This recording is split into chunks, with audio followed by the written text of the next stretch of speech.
Hi, everyone. This is Andy. And before we get to today's episode, I just wanted to say a quick thank you to everybody out there who has been sharing the series. It is because of you that we have been a success. We're very grateful.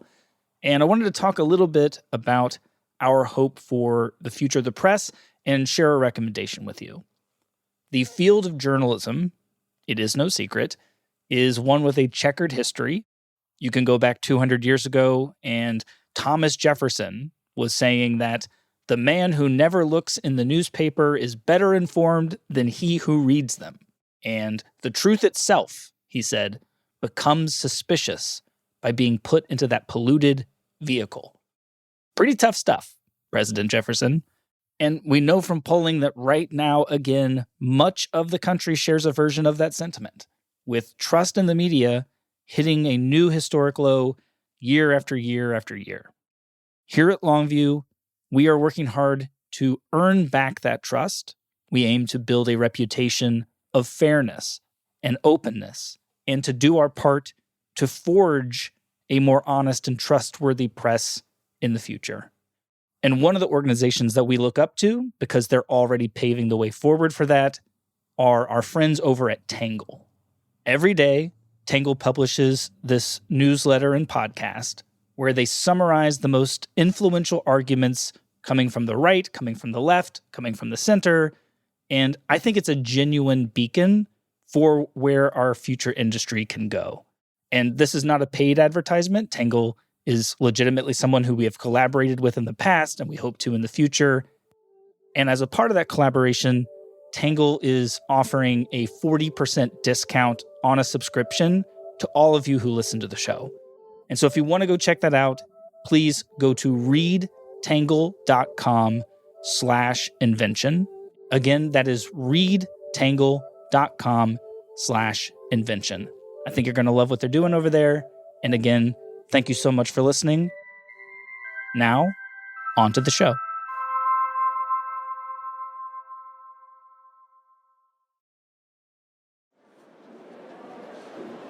Test 1, test 2. Okay.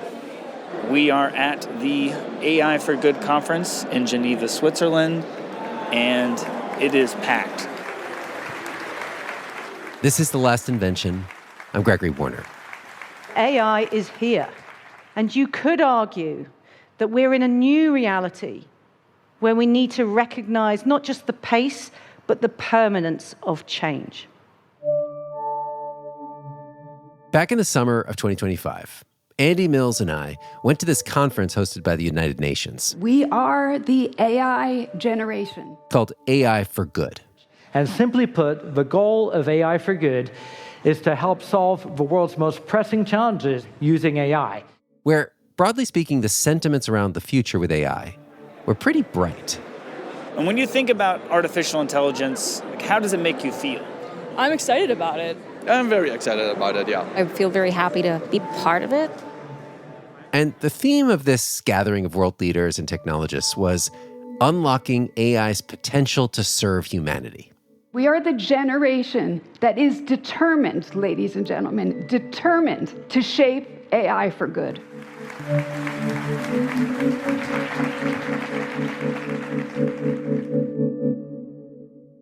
Take a tour. Let's take a tour here. All right. Take me on a tour, Andy. So in some ways, this room is like the heavy hitters. This is a lot of adults in this room. So for 3 days, there were all sorts of people, humanitarians, academics. A lot of big technology companies are here, Microsoft, Amazon. Representatives from big tech labs like Meta, Huawei. This company, Google, have you heard of them? Pretty big company. Yeah. As well as dignitaries and representatives from all these different nations around the globe. They got together to showcase how AI might be harnessed to solve climate change, poverty, and many of the world's most pressing problems. For example, Harvard University geneticist David Sinclair was there, and he gave this presentation. So what I'm going to talk to you today about is using AI to tackle the major cause of illness on the planet. And of course, I'm talking about the aging process. About how his team is using AI in research to create a medication that could radically extend human life. And so this might be the future of medicine, a very simple pill that you can take that resets your age. You take it, And every 10 years, your doctor gives you a new pill to take for a couple of months. His team envisions a near future where humans may regularly live to be 120 or even 150 years old.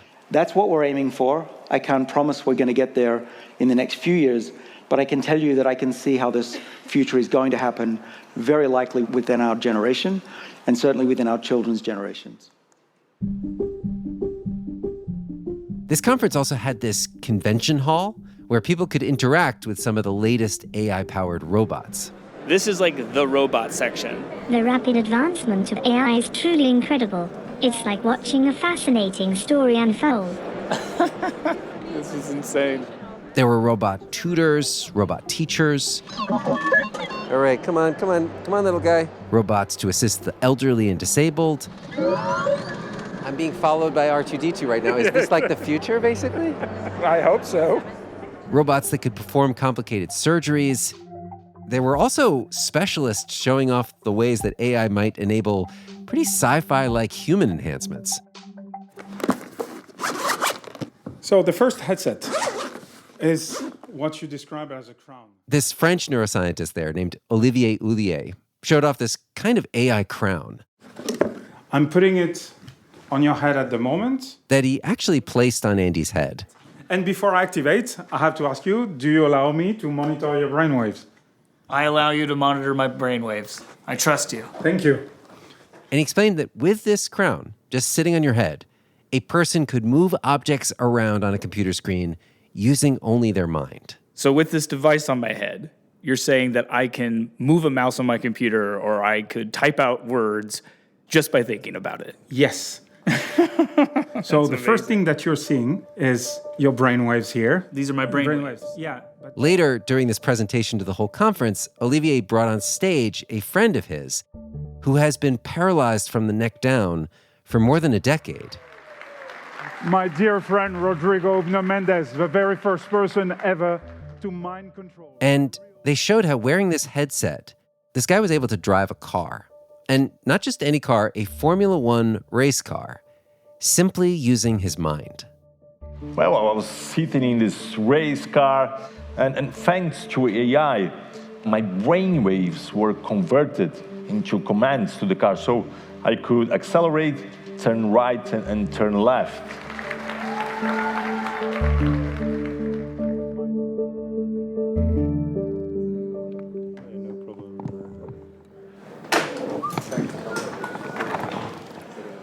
And then there were those who were trying to use AI on a much more global scale.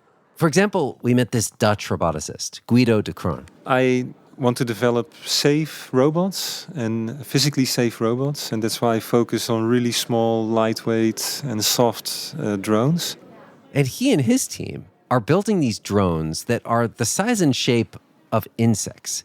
One of the applications is in precision agriculture, and the goal of precision agriculture is to grow crop. And what they're working on is a way to solve world hunger, because they imagine that greenhouses and farms across the world will one day be buzzing with these robotic insects that can scan each and every plant and then enable growers to produce way more food using far fewer resources.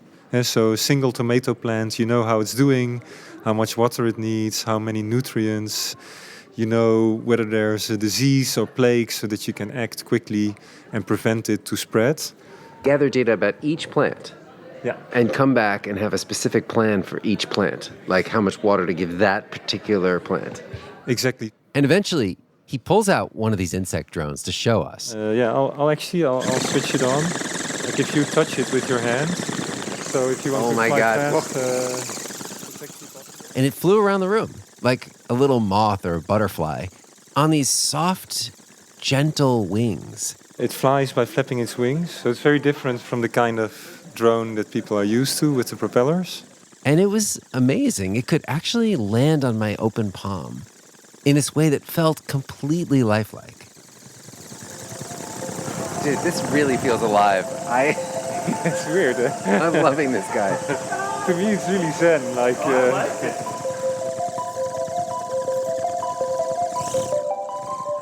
And de Croon, he sees a day, not far in the future, where the sight of millions and maybe billions of these things flying around farms will become just as common as the sight of a tractor, and where this technology helps produce enough food to truly feed the world. Well, yeah. Don't fly into the flame, little moth. It's Drone. actually quite agile, so if you want to fly fast, it's actually possible.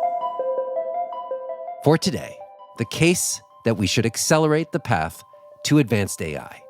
We meet the people who argue that the rewards far outweigh any risks, and that a remarkably better future may be just around the corner. These are the Accelerationists. After a short break, Andy walks us through who is making this case and sits down with a few Accelerationists to ask, why is it that they think that the real danger is not the technology, but society's pessimism? Stay with us.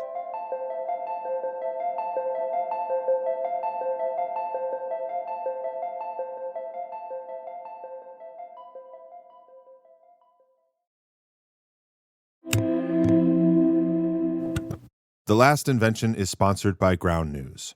Ground News is one of the most helpful tools that I use to avoid the echo chambers and media bias online, especially when it comes to shining a light on our blind spots. So whether you're politically on the left or the right or somewhere in the center, the blind spot feature from Ground News highlights the stories that tend to be disproportionately covered by one side or the other. As an example, take these two stories about President Donald Trump. One, which had low coverage among left-leaning outlets, it's a very important relationship. We're going to get along good with China. Reported that Trump says U.S. will accept 600,000 Chinese students as part of a trade deal. I hear so many stories about we're not going to allow their students. We're going to allow, it's very important, 600,000 students. And another, largely uncovered by right-leaning outlets, Trump's social media company is using Crypto.com's Trump family crypto empire expands with Crypto.com partnership.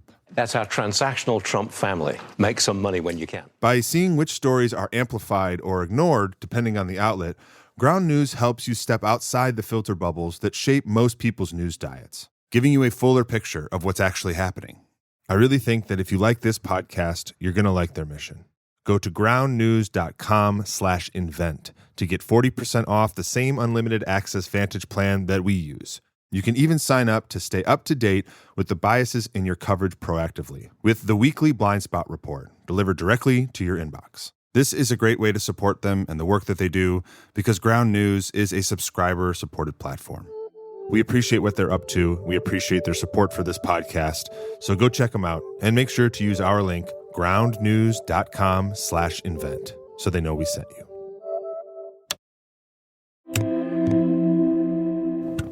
This episode of The Last Invention is brought to you by FIRE, the Foundation for Individual Rights and Expression. There's a pattern that you can trace throughout history. In ancient Athens, Socrates was put to death for asking tough questions of the powerful. Centuries later, monarchs banned and burned books they considered dangerous. And in the last century, authoritarian governments shut down newspapers, censored broadcasts, even jailed their critics. The struggle was always the same. Who gets to decide what people can know? Today, that struggle is playing out in a new arena, and the risk now is subtler. Search results that quietly vanish, recommendation engines that steer us towards safe and comfortable answers, and AI filters that can suppress ideas before we ever even see them. That's where FIRE comes in. FIRE has spent decades defending free inquiry on our campuses, in the courts, and in our culture. And now, through a $1 million grant program in collaboration with the Cosmos Institute, they're supporting projects that keep free thought alive in the era of AI. Join us today at thefire.org/thelast-invention. By supporting FIRE, you're protecting the future of free inquiry in America and ensuring that tomorrow's most important questions can still be asked. Once again, visit thefire.org/thelast-invention. And thanks. The Last Invention is sponsored by Cozy Earth. Around the holidays, I always look forward to the same moment. When everything slows down, the lights are twinkling, there's a blanket, a movie, and some time where no one is rushing anywhere. It's my favorite part of the season. And this year, Cozy Earth has basically turned that moment into a gift. Their Bubble Cuddle blanket is exactly what it sounds like. Incredibly soft, textured, and luxurious without being fussy.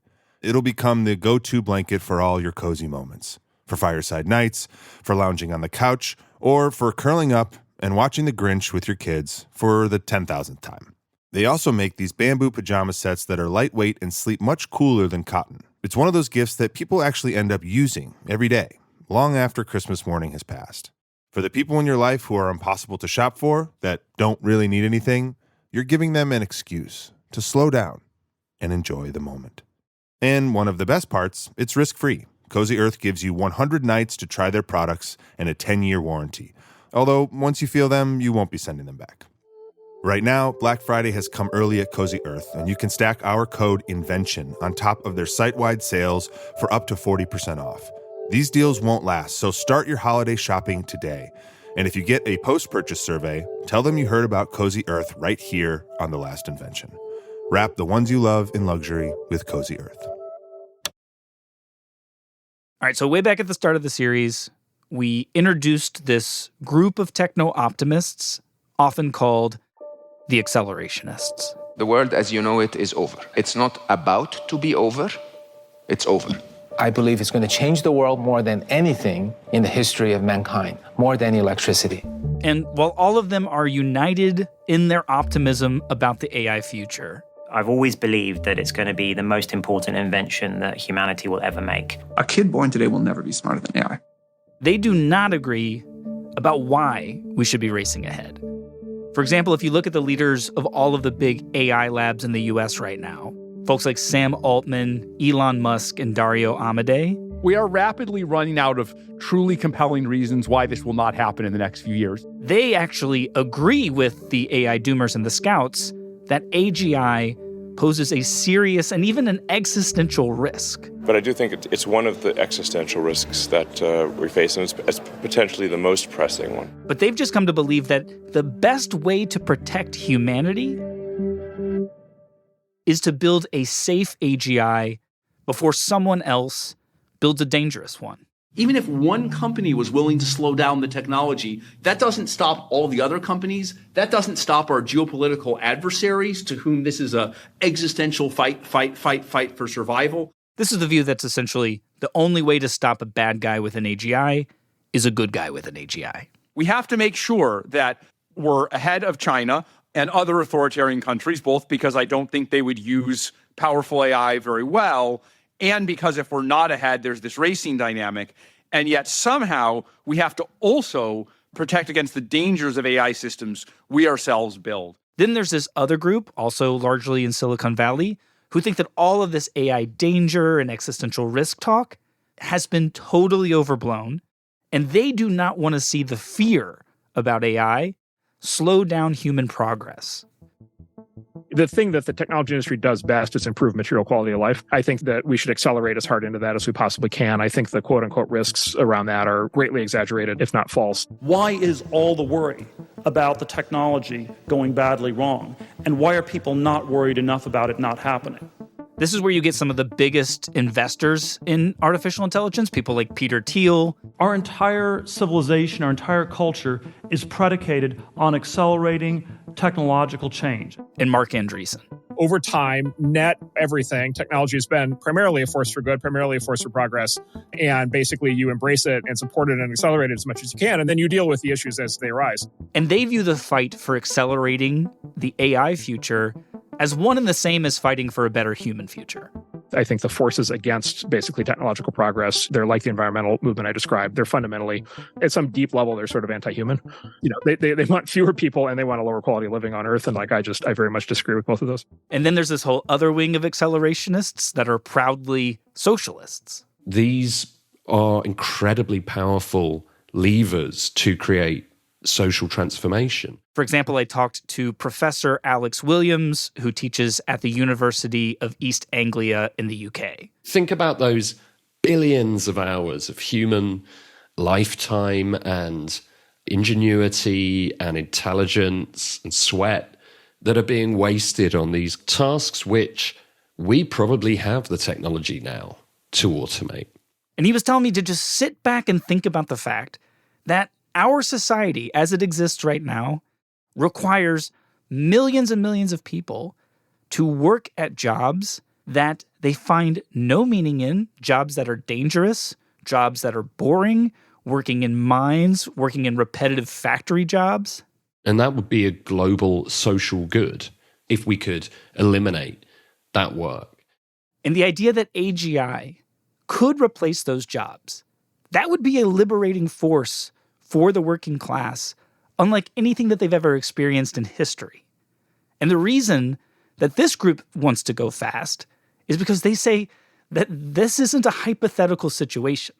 Those people are in miserable situations right now, and if we can alleviate their suffering, if we can help them materially, then we should do that as soon as possible.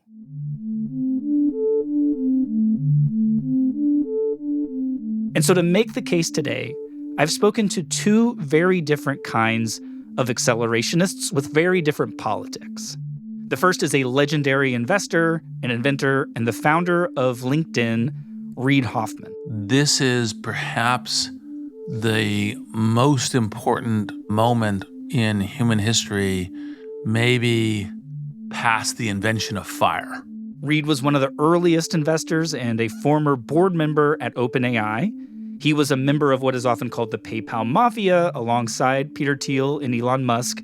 And he's also someone who has become a very large donor to the Democratic Party in the last several elections. And I should add that Reid is one of the people that does not like to be labeled an accelerationist, even if in the end, he also wants to bring about the AI future as quickly as possible. For sure, future generations, which may not be further off than 10 to 20 years, will be looking back at this and going, this is one of those inflection moments in human history that's like a Cambrian explosion. And the second is the co-founder of the AI hardware company Extropic, Verdon. Pretty clear. It's either, adapt or die, as we say, accelerate or die, and those are our choices. Who's a guy who is better known by his wildly popular Twitter persona, Beff Jezos. He definitely embraces the identity of the accelerationists. He even co-founded this movement that he calls the effective accelerationists, which is kind of like a counter movement to William McCaskill and the effective altruists. And you are either in this branch that adapts and survives, or you are in the branch that resists adaptation and dies. And in recent years, his tweets have gained the attention of not just prominent people in Silicon Valley, but in Washington, D.C. And some of the ideas that he has been advocating for have been embraced both by the president and by Vice President Vance. Well, let's start with your vision of the future. Yep. And I'm not talking about like the distant future where, super intelligence leads to us traveling the galaxies and overcoming death and all that. I mean the nearer term future. In a world where we keep accelerating towards better and better and more capable AI, give me a list of what you see as the changes coming our way that we should get excited about to counteract all of the changes that people are so worried about right now. Let's work through it. What would massively increase our quality of life? Well, if we had really cheap education, right? Let's say you had the best philosophers and scientists in the world as your personal tutor that understood your knowledge base, your limitations, your inclinations. We're basically close to being there already. Healthcare. Imagine having the best doctor everywhere on Earth. I mean, that's going to save countless lives. If everyone had the equivalent of a doctor in their pocket that was free. And you're talking about truly universal healthcare access here, that if you've got the internet, you've got the best possible doctor in the world. Yeah, but even such things as you want to return to the manufacturing industry in America. AI is your only hope for it. And there's going to be factories for robots, factories for solar cells, factories for chips, for AI supercomputers. There's going to be a ton of demand for energy. There's a lot of building and work to do. So you're saying that instead of this world of rampant unemployment and people wondering where they're going to make their money, you see us headed towards more money, more jobs. Yes, that is the goal. I mean, the whole point of accelerationism is economic growth and prosperity.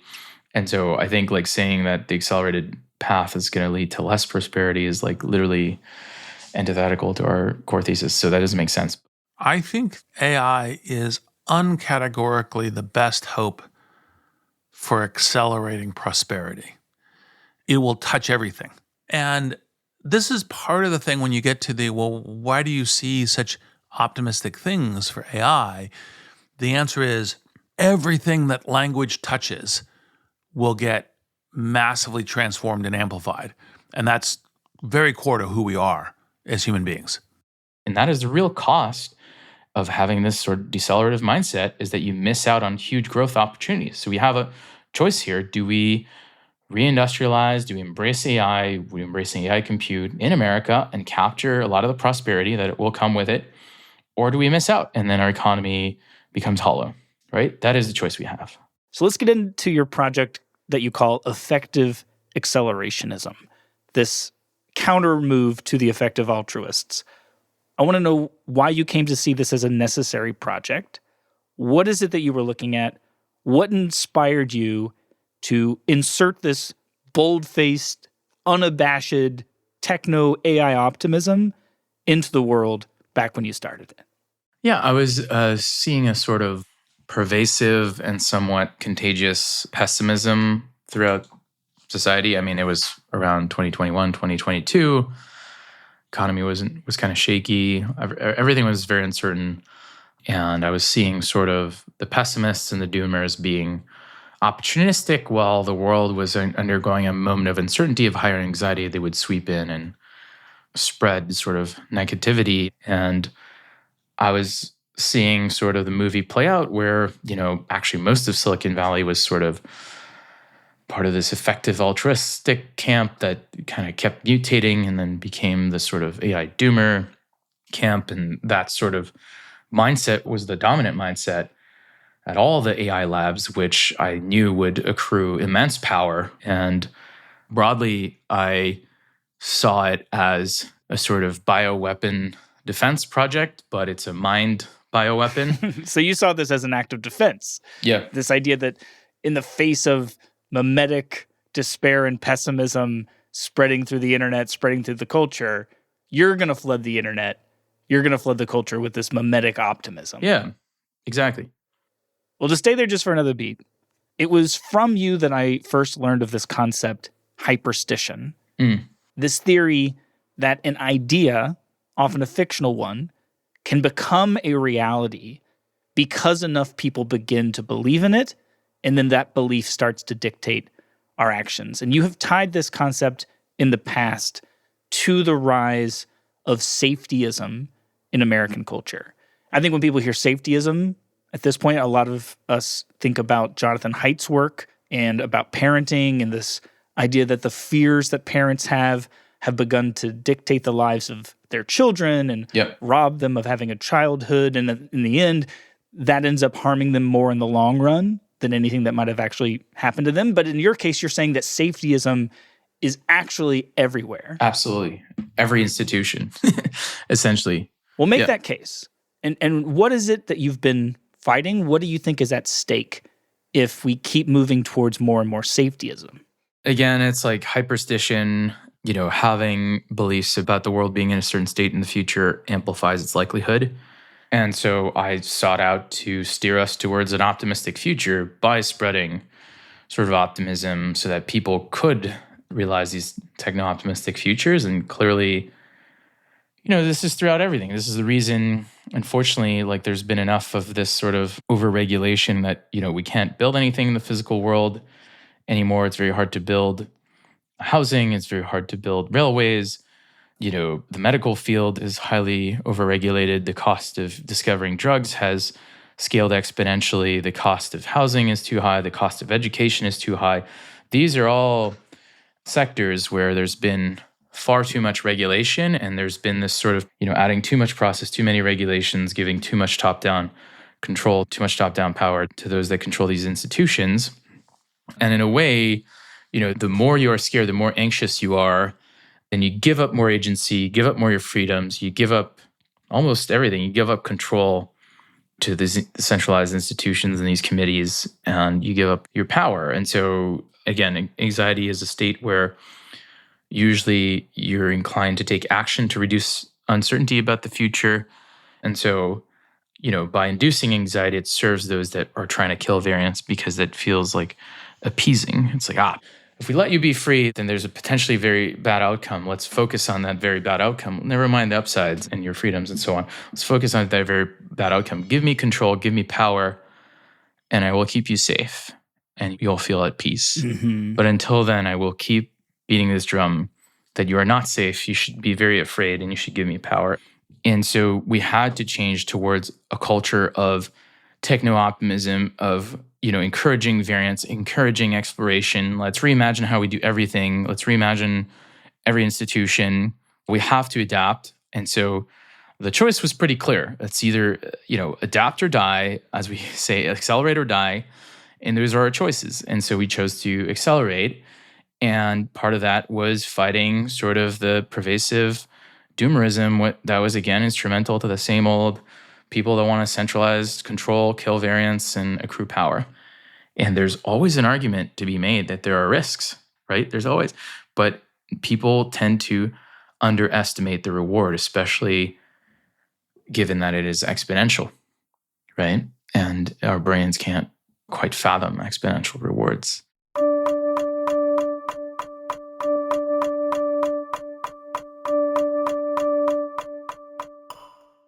Reid, I know that you were one of the earliest investors in OpenAI. Yep. And that you were a board member there. You worked closely with their leadership, especially with Sam Altman. And recently, in some leaked emails, the public got the chance to see how some of the senior people at the company were talking about AGI all the way back in 2017, 2018. And I think a lot of us found it pretty dramatic. There was language in there about how if this technology were to fall into the wrong hands, it could lead to an AI dictator, about how superintelligence was going to reshape the world, reshape the balance of power, essentially about how the thing that the company was making, the company understood it as having this unimaginable amount of potential, but also an unimaginable amount of power. And I just want to know from you, is that an accurate reflection of how you and other people in Silicon Valley talk about AGI, think about AGI, talk about the future? And is that weird? Well, the first short answer is yes. I think there's it's not Silicon Valley as a whole, but I think there's a group of Silicon Valley technologists who think this largely and broadly. And a few places, DeepMind, OpenAI, and others, aggregate those people. So the short answer is yes, we were talking in that arena. And it kind of surprises people because you say, well, right now we have intelligence that's kind of the equivalent of a bumblebee. And it's like, and now you're talking about superintelligence. Like, how do you get there? And the answer is, well, because we understand things like possible compounding curve. We understand things about like, well, what happens when you move from one GPU to 500,000 GPUs if you can use them in an appropriate way. And to most other people, it seems like, okay, that's nutty. And by the way, just to go back in history, similar discussions around the Manhattan Project. And I don't mean to indicate that there's a parallel in terms of danger or anything else, but these technologies had these massive impacts. And like that was another one. And frankly, if you go back to the printing press, a lot of the discussion around the printing press was very similar to the kind of discussion we have around AI amongst the elites. So oh my gosh, this is a moment in history is not like, oh, it's only these kind of crazy technologists, but it is a rare and small number of people kind of looking at the future, talking about possibilities and probabilities that engage in these conversations. And of course I have enough self-reflection to know this is amazingly rare. Right? Yeah. And, it's something to be handled with intelligence and absolute focus in terms of how you navigate. And I think that was true for, what is now not only the OpenAI folks, but also the Anthropic folks and the Microsoft folks and the DeepMind folks, all kind of looking at this. All right, so help me square that with something else I've heard you say. I believe you said this to Tyler Cowen on his podcast, that people should be less worried about the robots coming for our jobs and more worried that AI advancements aren't coming fast enough, which, by the way, great copy. Yes. But obviously, people are worried. They are worried that whole industries in our economy might go belly up. They are worried that AGI might lead to an economic collapse. Some people go much further, including some people in the AI field, and say that they're worried that AGI poses the greatest existential risk that humanity has ever faced. You've got the so-called AI doomers who think that we need to stop making AGI. You've got this other group that I call the AI scouts who think that this threat is so big that we all need to come together to ensure that the AGI that we're creating doesn't destroy humanity. So help me understand, what is it you mean when you say that we need to be more worried about it not coming fast enough? Well, let me break it into 3 issues. And I'll start with the biggest risk, which is so-called existential risk, humanity-level risk, et cetera. Then go to the society and jobs, and then go to looking at how to make human progress. Now, on existential risk, the reason why I think the analytic frame is wrong is they look at AI only as a potential add to a negative risk. And you go, okay, well, it is an add to a negative risk. So then you go, oh my God, you should stop. It's like, well, actually, in fact, existential risk for humanity is a portfolio. We don't just have AI. We have nuclear war, we have pandemic, we have asteroids, we have climate change. We have a whole stack of things that could actually, in fact, have this existential risk.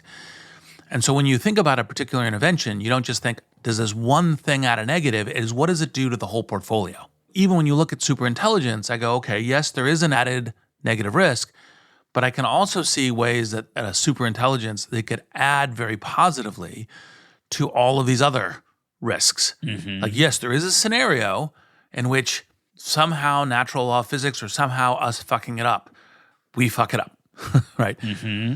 But there's also a lot of scenarios where it improves the longevity and the survival characteristics of humanity by dealing with these other issues. And so it's kind of like, I look at the portfolio of existential risk, and when I do my analyses, I look at this and I go, okay, I think this is going to be on balance, even as it's going, has a much higher likelihood or probability of decreasing the overall existential risk portfolio. So it's going to decrease the overall existential risk, even if it itself, to some degree or another, will likely pose an existential risk. Adds in a new existential risk, Mm-hmm. right? That's how I look at the existential risk thing. That'll be the first part. I want to do all 3 answers. Second part is, I refer to AI as the cognitive industrial revolution. The transformation is equivalent or more than the Industrial Revolution. The Industrial Revolution, you might say, gave us physical superpowers and gave us, manufacturing and transport and a bunch of other stuff. And this is mental superpowers. And the mental superpowers may even be more important and more transformational in various ways. And so the upside is as important.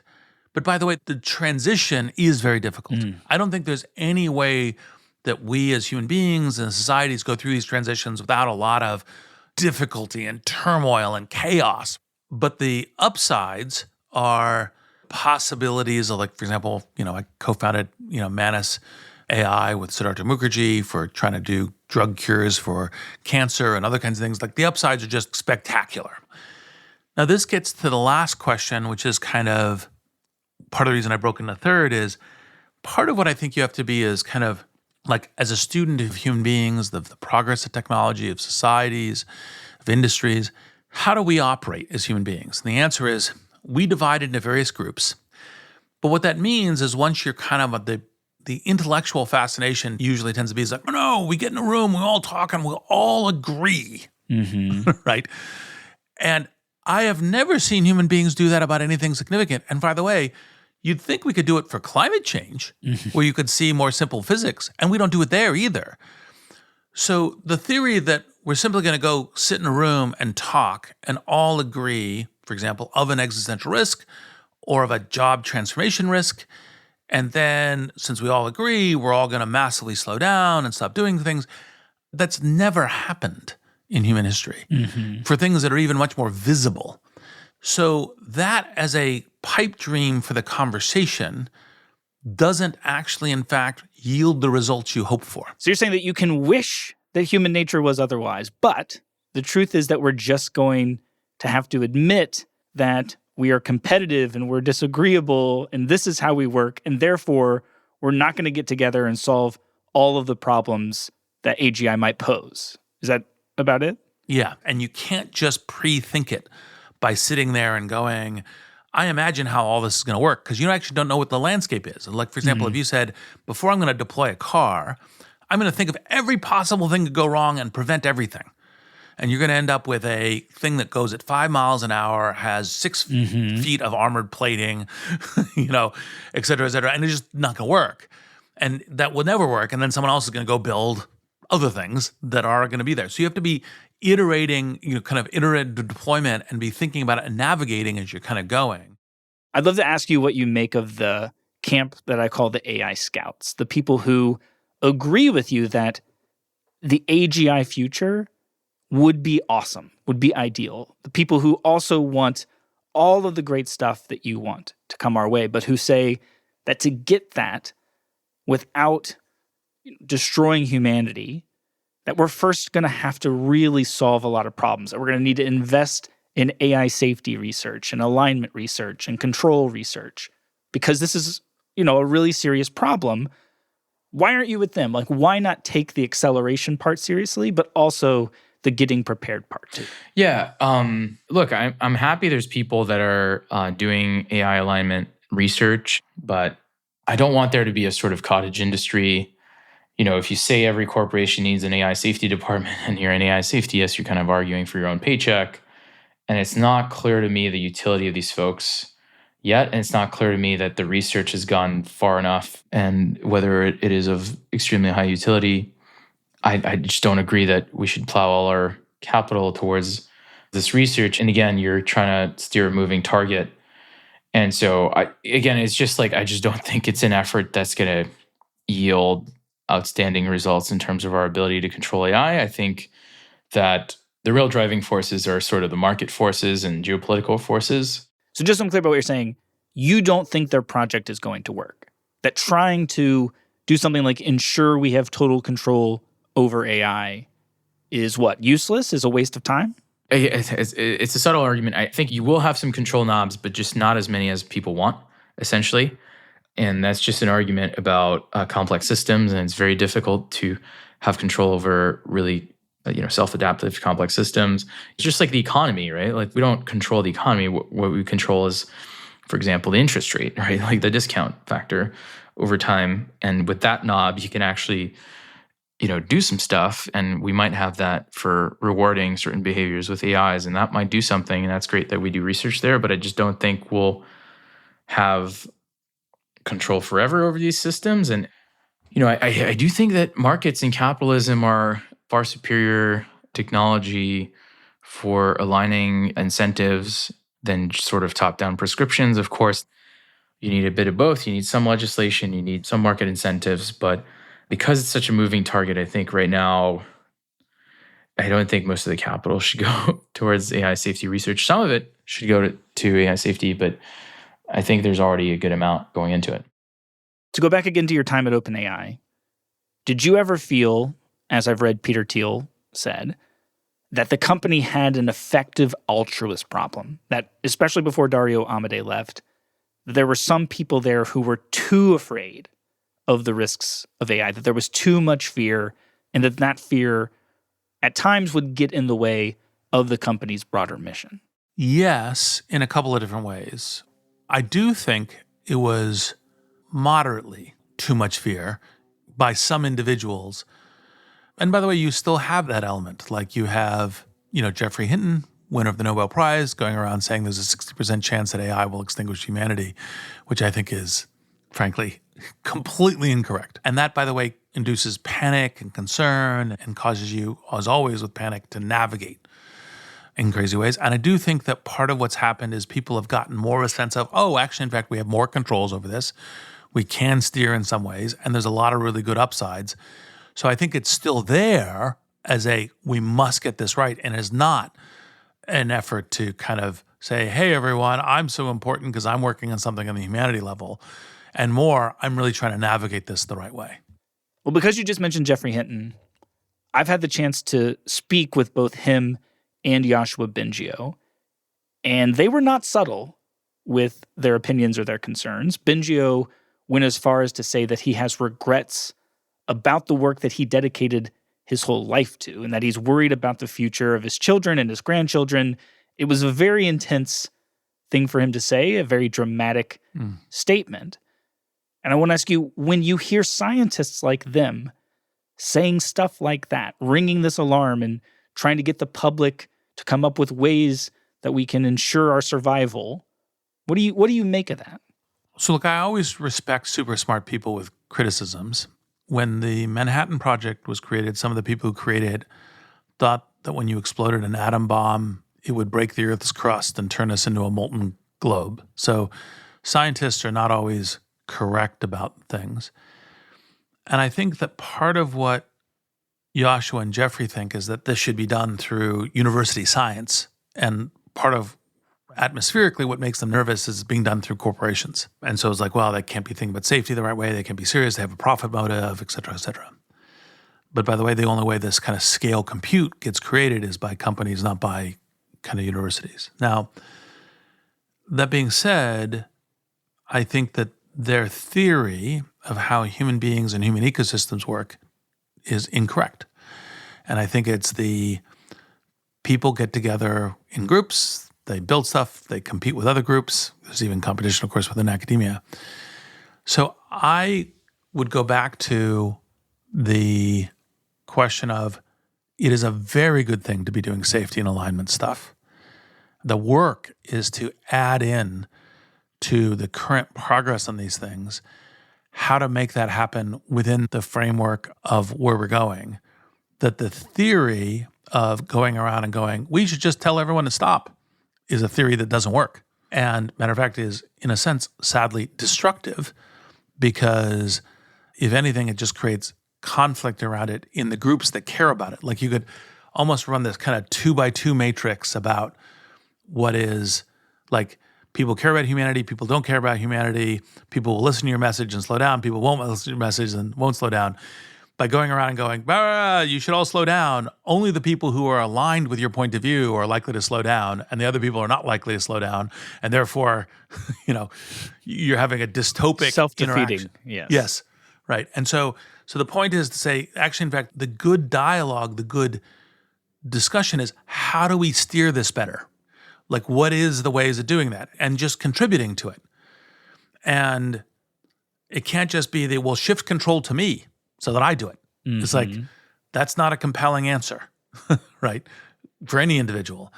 It's a, here's how I'm going to try to contribute. And that's what I've been trying to do. And that's what I've been trying to get the critics to participate in doing as well. Not to say, hey, ignore all these crazy people. Reformulate your thinking into the things that can help us navigate the boat as we're going down the fast-moving river. Do you think that it would be good for our society if we were turning on our TVs or if we were going to live events where you had representatives from the accelerationist camp, the scout camp, and the AI doomer camp engaging in public debates about this? Fundamentally, yes. Although, by the way, fear is always the easy one. Like in any new technology, fear will be more rhetorically compelling. Part of the reason why Hollywood creates tons and tons of movies about evil AI. Right. And almost no movie about good AI. And so that debate will have that characteristic. And so people just said, hey, it's just an objective thing, they'll walk away fearful. But I do think the public engagement with it is useful. Mm-hmm. And part of the reason why I'm here doing this, interview with you. I don't think there are many people who are listening to this who would disagree with you about the pessimism and the distrust that is growing in our society. We're living at this time when people are regularly telling pollsters that they are worried the future is not going to be better than the past, telling pollsters that their trust in every institution, my vocation in journalism, government, medicine, like it's all in the tank, right? Yep. Do you see a version of accelerationism as being something that might inspire and unite people? The idea that we can build this technology, we can forge a better future, we can overcome all of the doom and the gloom of our current age? Is that how you conceive of this project? I would say there's an opportunity to rebuild all institutions, right, for the AI age. I think we need to rebuild education. We need to rebuild healthcare. We need to rethink how we do housing. I think disruption represents opportunity, and that is the engine of social mobility. And again, it's like if you are pessimistic about the future, you will feel like this disruption is happening to you or not for you. But the whole point is that we are trying our hardest to make it permissionless. You don't need anyone's permission to participate in the acceleration and the growth. And so you could just go out there and build something and capture some of the upside and, secure a future for you and your family. And, that's the point. It's the only real equalizing force that there is out there. And it's a rising tide that floats all boat rather than leveling everyone to the same level by, having a drought and all the boats hitting the rock bottom. You're saying that, yes, there's a lot of change that's coming, but we don't have to be afraid of it. In fact, if you refuse to be afraid of it and you look ahead with optimism instead of with pessimism, you actually are a part of making a better future more likely. Yes. I think people should be optimistic. We live in a time of extreme opportunity right now. If you believe you can change things, you will actually change things. I'm an example of this. If you explain to me how much impact I would have had on U.S. policy 3 years ago when I started an anonymous account to just share some of my thoughts, I wouldn't believe you. But at the time, I thought it was important, and I had to put these thoughts out there, and you just have to start. And I think a lot of people have self-limiting beliefs. They limit their agency. But now is the time of the ability to execute on almost any idea now with this amazing technology. So what we are in the need of is people of more agency, and pessimism erodes your agency and wears you down. So you need to shed that and embrace optimism and a belief that you can make the future better, because if you believe that, then you will. It's that simple.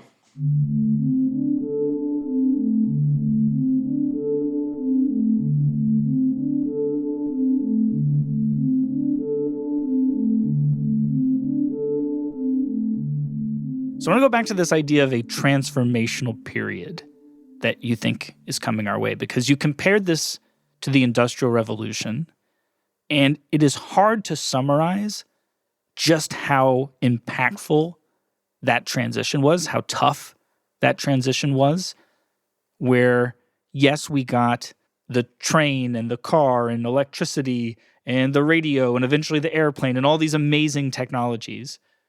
But alongside them, we also went through these really tough social changes, the mass population movement into cities, followed by, crime and diseases spreading, and then pollution getting out of hand. We had, labor abuses, and then labor unions and labor riots, and then counteractions from the government to tamp down the riots. And it was very chaotic.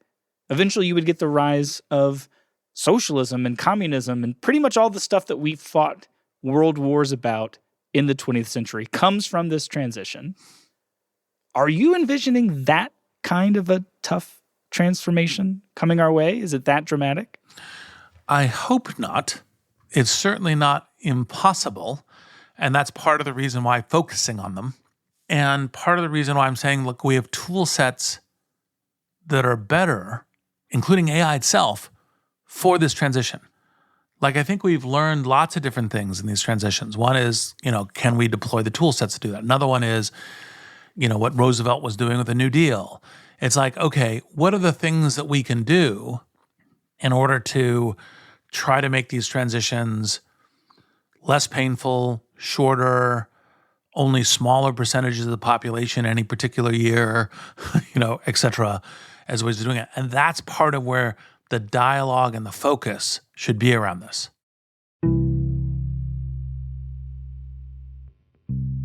As profound as technology has been, AI will be more impactful.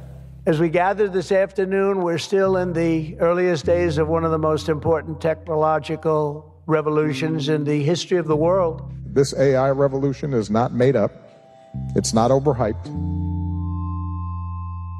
The Last Invention was created as a series to investigate the background and emerging debate around this AI moment. But this is a story that in many ways has only just begun. We need to advance legislation that promotes long-term AI growth and innovation. Who is determining what's happening? I got a handful of people who are really determining the future of the world. That's scary stuff. And as the AI debate moves further into the halls of traditional power, and as the effects of AI begin to shape the world around us, the arrival of this new intelligence will profoundly change our country and the world in ways we cannot fully understand. We expect that surprises are coming. We know that what seems normal right now may not be normal for very long.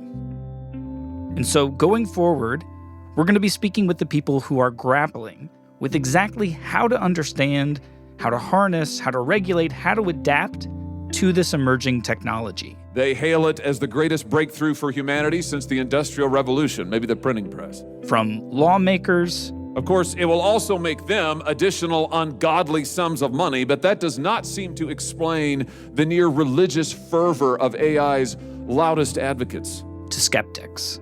Pretty much this entire generative AI boom has been based on lies. It's been based on suggesting what this might do versus what it actually does. There is no it. All there is a belief system that we're making God in a box. And so, while this episode marks the end of our initial limited series run, we would love for you to, as we say, stay with us as our reporting continues. And we just want to say thank you to all of the people who have been willing to speak with us, both on and off the record. And of course, to you for listening. And we would love to hear from you. What questions do you have about AI? What keeps you up at night? What are you excited about? What would you like us to investigate? Who would you like us to interview? You can reach us by sending an email to hello@longview.report.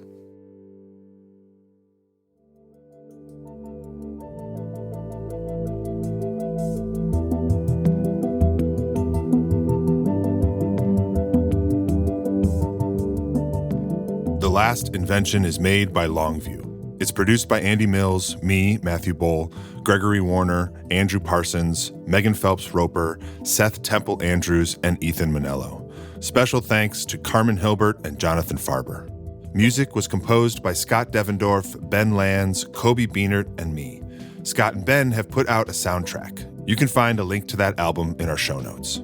The artwork and design for the show is by Jacob Boll. We're proud to announce that episode 1 of the series was just named by Apple Podcasts as one of the best episodes of 2025. Thank you to Apple, and thanks to you for listening.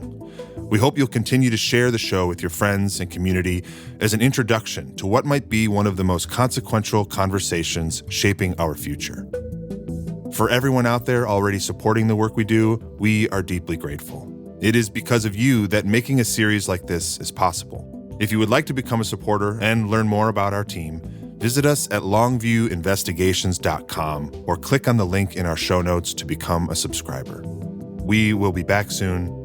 Goodbye for now.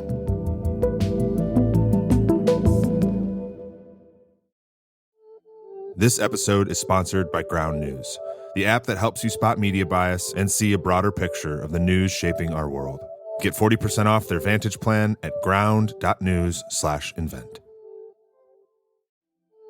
This episode is sponsored by FIRE, defending free thought in the age of AI. You can learn more at thefire.org/thelastinvention.